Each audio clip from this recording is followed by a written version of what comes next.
aujourd'hui pour une nouvelle vidéo et ça va être une vidéo sur la digestibilité du cheval, donc je vous laisse avec la suite de la vidéo. Donc déjà il faut savoir que le cheval est un herbivore monogastrique et du coup nous allons commencer à parler de la cavité buccale, donc de la bouche. Donc déjà la préhension des aliments se fait par la lèvre supérieure pour sélectionner des aliments précis et ensuite par les dents. Nous allons donc passer aux dents du cheval. Donc les mâles et les juments briègnes ont 40 dents et les autres juments elles ont 36 dents. Déjà la mâchoire, quand on compte les dents, on coupe la mâchoire en deux. Donc en fait c'est les dents du haut et les dents du dessous. Voilà.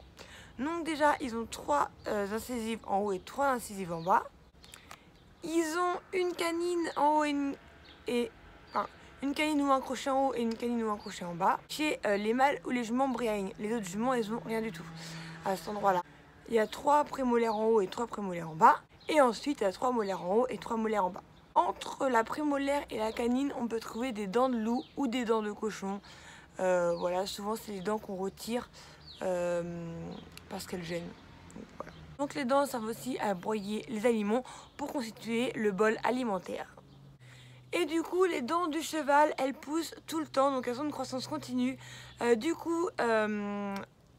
Si la pousse est irrégulière, ça peut provoquer des surdents. C'est pour ça que souvent on vous dit de faire voir le dentiste à votre cheval une fois par an, parce que les surdents peuvent gêner le cheval au fur et à mesure du temps. Donc voilà, le dentiste avoir une fois par an, comme ça évite d'avoir des surdents. On peut aussi déterminer l'âge du cheval en observant ses dents.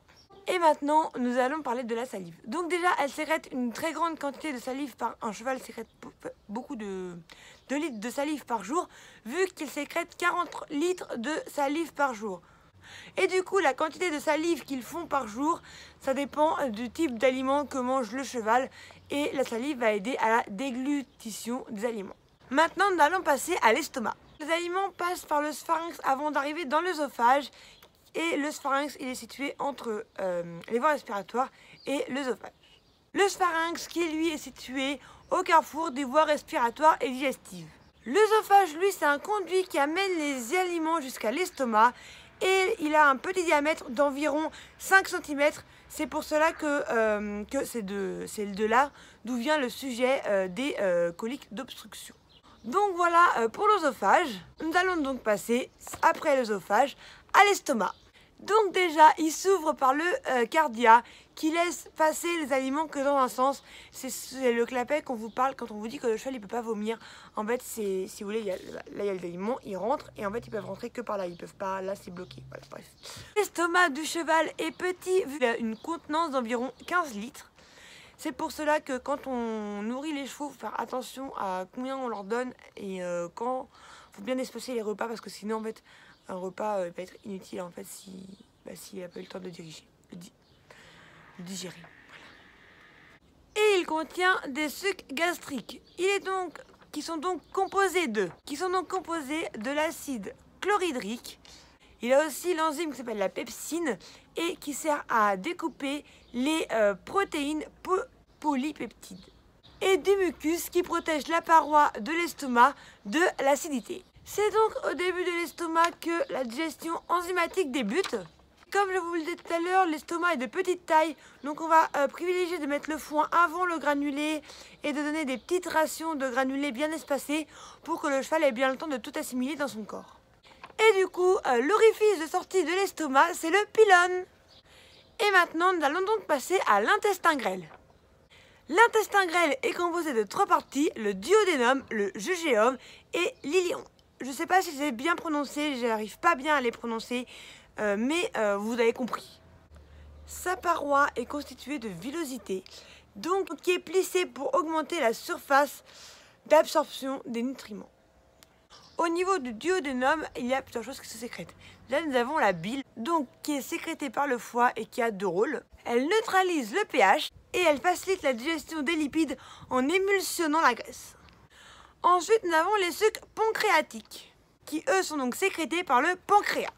Ils contiennent donc de nombreuses enzymes, donc déjà les enzymes digestives qui vont découper les grosses molécules des aliments en des toutes petites molécules, qui vont donc pouvoir être absorbées au niveau de la paroi pour arriver dans le sang. Et ces petites molécules s'appellent des nutriments. Tout au long de l'intestin grêle sont sécrétés des sucs intestinaux. Les sucs intestinaux, eux, contiennent de nombreuses enzymes.